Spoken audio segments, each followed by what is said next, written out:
ये आखिर हो क्या रहा है? आश्चर्य में सार्थक खुद से कहता है। उस किताब में से आंखें चौंधिया देने वाली रोशनी निकल रही थी और वो बेकाबू होकर जोर जोर से हिल रही थी। कुछ ही पल में वो किताब खुल भी गई और अपने आप ही एक के बाद एक उसके पन्ने पलटते गए। सार्थक अपनी नजरें उस किताब की तेज रोशनी से हटा ही नहीं पा रहा था। ऐसा लग रहा था जैसे वो पूरी तरह से सम्मोहित हो चुका है। तेज रफ्तार से पलटते पन्नों में कुछ लिखावट दिखाई दे रही थी, लेकिन उस किताब की भाषा सार्थक के लिए जानी पहचानी नहीं थी। ऐसे शब्द उसने पहले कभी नहीं देखे थे। फिर भी न जाने क्यों वो इन शब्दों को और उनके मतलब को समझ पा रहा था। जैसे ही किताब अपने आखिरी पन्ने पर पहुंचती है, वो धीरे धीरे गायब होने लगती है और अंततः वो धूल की तरह हवा में मिल जाती है। इसके साथ ही सार्थक भी कमजोर होने लगता है। उसके पैर लड़खड़ाने लगते हैं, उसे बेहोशी छा जाती है और उसकी आंखें बंद हो जाती हैं। बेहोश होने के ठीक पहले उसे अपने कानों में एक संदेश सुनाई देता है। बधाई हो, तुम्हें चुन लिया गया है, VA। आखिरी शब्द सुनने से पहले ही सार्थक बेहोश हो जाता है। कुछ देर के बाद सार्थक को होश आता है। उसकी पलकें आहिस्ता आहिस्ता खुलती हैं।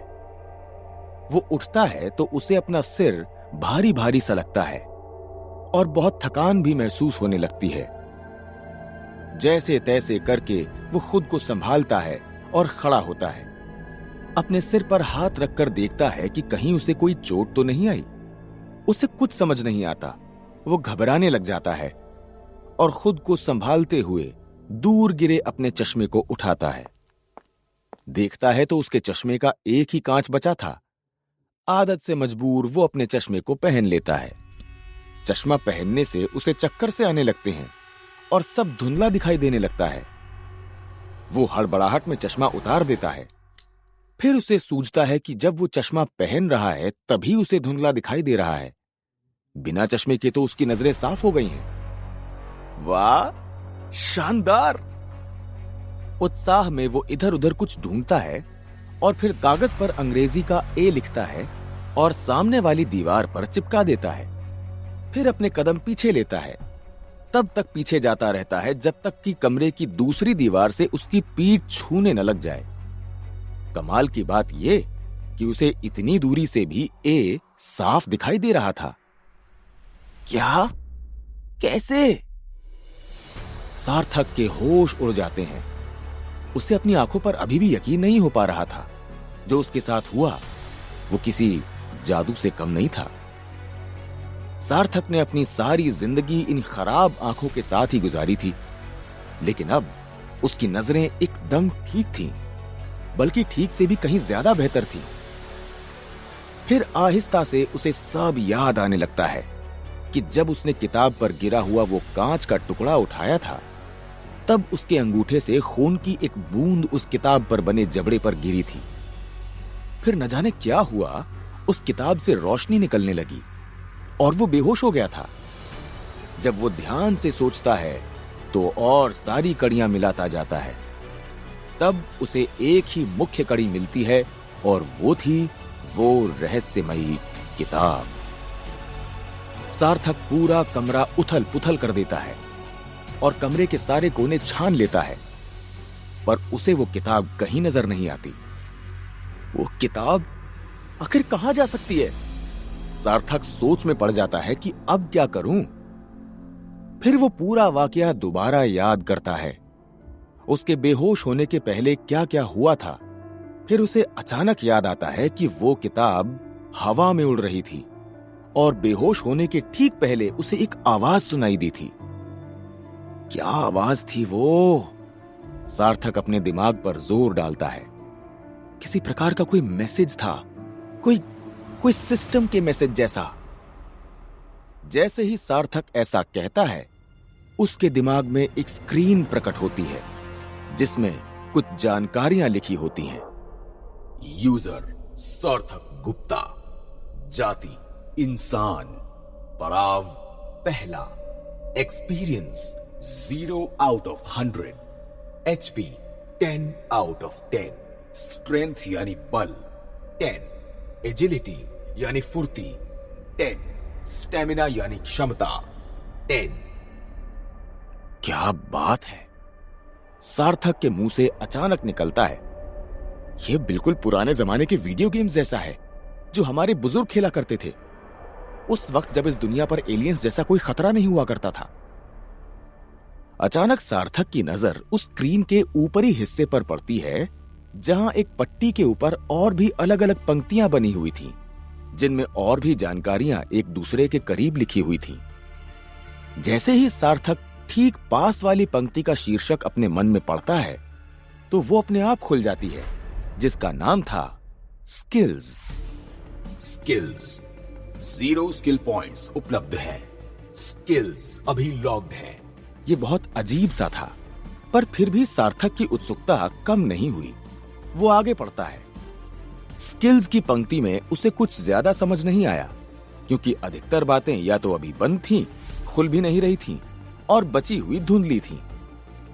सार्थक उत्सुकता में आगे और खोजता हुआ अगली पंक्ति को खोलता है। भंडार 10वें पड़ाव पर खुलेगा। ये अभी बंद है, क्या इनमें से कुछ भी नहीं खुलेगा? सार्थक असमंजस में पड़ जाता है। उस पट्टी की आखिरी पंक्ति पर लिखा होता है चुनौती। चलो, कम से कम ये पंक्ति तो खुल रही थी, इसमें कोई प्रतिबंध नहीं लगा हुआ था। मुख्य चुनौती 10वें पड़ाव पर पहुंचो। दैनिक चुनौती 2 लीटर पानी पियो। इनाम 5 एक्सपीरियंस पॉइंट्स। सब पंक्तियां और उनके अंदर की जानकारियों को अच्छे से जांचने के बाद सार्थक अपने मन में सोचता है कि अब ये स्क्रीन बंद हो जाए तो वो खुद ब खुद बंद भी हो जाती है, और जब वो फिर से उस स्क्रीन को खोलने की सोचता है तो वो अपने आप फिर खुल भी जाती है। सार्थक बहुत खुश होता है, लेकिन फिर उसके दिमाग की घंटी बजती है। उसे समझ आता है कि ये सब उसके साथ आखिर क्यों हो रहा है। इन सब का कारण थी वही किताब जो उसके माँ बाप उसके लिए छोड़ कर गए थे। वो कोई मामूली किताब नहीं थी, वो शक्तियां बढ़ाने वाली किताब थी, जिसे लोग शक्ति ग्रंथ भी कहते थे। शक्ति ग्रंथ इतनी आसानी से कहीं भी नहीं मिलती थी। इसे भारी कीमत चुकाकर कोई बड़ी कंपनी से या तो मिलिट्री से खरीदनी पड़ती थी। सार्थक ने पहले कभी कोई शक्ति ग्रंथ देखा भी नहीं था, और इसके बारे में स्कूल के कुछ बच्चों को बात करते सुना जरूर था। खैर, उसे इन सब से क्या लेना देना, और वैसे भी उसने कभी ऐसे किसी शक्ति ग्रंथ के बारे में नहीं सुना था जो उसे इस्तेमाल करने वाले को अपनी शक्तियां प्रदान कर हवा में गायब हो जाए। शक्ति ग्रंथ के हर शब्द को ध्यान से पढ़कर उसमें बताए बारीक तकनीक और उसके इस्तेमाल को सीखना होता था। ऐसा कभी नहीं होता था कि किताब को उठाया और अपने आप ही उसका सारा ज्ञान तुम्हें मिल जाए। फिर कुछ सोचते सोचते सार्थक के चेहरे पर एक चमक आ जाती है और वो मुस्कुराने लगता है। वो सोचता है कि ये तो बहुत अच्छी खबर है। वो हमेशा से क्षमता के पहले पड़ाव पर ही रहा था, और इतना महंगा शक्ति ग्रंथ खरीदने की कभी उसकी हैसियत भी नहीं थी। किस्मत से अब उसके पास एक मौका था। वो अपने दिमाग के घोड़े दौड़ाता है, सोचता है कि वो इस मौके का कैसे फायदा उठा सकता है। चलो, पानी को काबू करके देखता हूं। सार्थक ऐसा कहते हुए अपने सीधे हाथ की हथेली को पानी के नल की तरफ आगे करता है, इस उम्मीद में कि नल से पानी की लहर निकलेगी और उसके इशारों पर नाचेगी। लेकिन दुर्भाग्य से ऐसा कुछ नहीं होता। ओह, कुछ और करके देखता हूं। हवा हवा, हां, हवाओं को मोड़ कर देखता हूं। सार्थक फिर से वही हथेली को आगे करके सामने लाता है और हवा का रुख बदलने की कोशिश करता है, लेकिन इस बार भी कुछ नहीं होता। बहुत कोशिशें करने के बाद जितनी शक्तियां सार्थक को पता थीं, सब एक एक करके आजमाने लगता है। लेकिन जब कुछ भी हासिल नहीं होता, तब वो हार मान लेता है और उदास होकर चुपचाप अपने बिस्तर पर जाकर बैठ जाता है। क्या है ये? बकवास एकदम, टाइम वेस्ट। ये भी कोई शक्ति हुई? सार्थक को यह बात लगातार खाए जा रही थी कि आखिर ये चीज क्या है। अगर ये सब सच में किसी वीडियो गेम जैसा है तो हर चुनौती को पार करने पर ताकत बढ़नी चाहिए और एक्सपीरियंस पॉइंट्स मिलने चाहिए, और उस हिसाब से हर बढ़ते पड़ाव में मेरी क्षमता भी बढ़नी चाहिए। सार्थक ने स्कूल में बाकी साथियों से कुछ किस्से सुने थे जिसमें वो लोग बताते थे कि कैसे उनके माँ बाप के पास वो पुराने वाले वीडियो गेम्स हुआ करते थे और वो उनसे कैसे खेलते थे। शायद सार्थक ने इस किताब को समझने में गलती कर दी है। वो इसे किसी साधारण शक्ति ग्रंथ की तरह समझ रहा था। हो सकता है ऐसा ना हो, ये कुछ अलग ही प्रकार की किताब हो। ना जाने क्या हो रहा था। ये गुत्थी और गहरी उलझती जा रही थी। आमतौर पर शक्ति ग्रंथ किसी एक ही तरह की शक्ति पर आधारित होते हैं, इसीलिए अपने पहले शक्ति ग्रंथ का चुनाव करना बहुत महत्वपूर्ण होता है, क्योंकि इंसान अपनी पूरी जिंदगी में किसी एक ही शक्ति में महारत हासिल कर सकता है। अगर किसी के पास रूप बदलने की शक्ति है तो वो इस शक्ति ग्रंथ की मदद से रूप बदलने से जुड़ी काबिलियत पर ही महारत हासिल कर पाएगा। लेकिन सार्थक को आभास होता है कि ये किताब उन सब ग्रंथों से बिल्कुल अलग है। वो सोचता है कि आखिर कौन सा ग्रंथ है जो आंखों की रोशनी को ठीक कर सकता है। सोचते सोचते सार्थक कोने में रखे अपने छोटे से फ्रिज की तरफ चहलकदमी करता हुआ जाता है। उसे खोलता है और एक एक करके पानी की बोतल निकालकर गटकता जाता है। बाप रे, ये 2 लीटर पानी कितना ज्यादा होता है। अब और नहीं पी सकता, मेरा पेट फट जाएगा। 4 पानी की बोतल गटक जाने के बाद सार्थक के सामने फिर से एक स्क्रीन उत्पन्न होती है जिसमें एक नया नोटिफिकेशन आता है।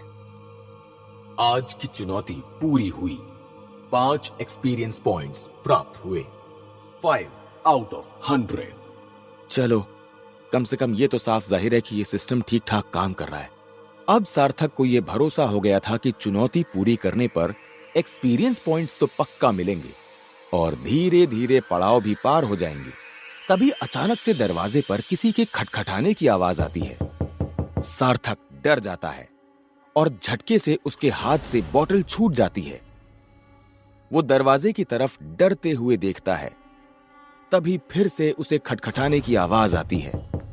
सार्थक घबराता हुआ धीरे धीरे आगे बढ़ता है और सोचता है कि पूरी दुनिया में सिर्फ एक ही वर्ग के लोग हैं जो इतनी बुलंदी से किसी का दरवाजा खटखटा सकते हैं, और वो है फौजी। सार्थक फुर्ती से दरवाजे की तरफ बढ़ता है और फटाक से दरवाजा खोलता है। जैसे ही दरवाजा खोलता है, सार्थक के चेहरे का रंग ही उड़ जाता है। उसके सामने एक लंबा चौड़ा भारी भरकम डील डॉल वाला शख्स खड़ा होता है। उसके सिर पर कोई बाल नहीं होते, एकदम चिकना माथा, लेकिन उसकी रौबदार मूछें होती हैं।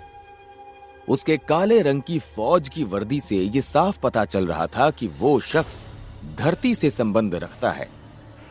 उसकी वर्दी पर बहुत सारे तमगे लगे हुए थे और उसकी चौड़ी छाती पर उसका नाम बुलंद अक्षरों में साफ दिखाई दे रहा था, कैप्टन अरविंद चावला।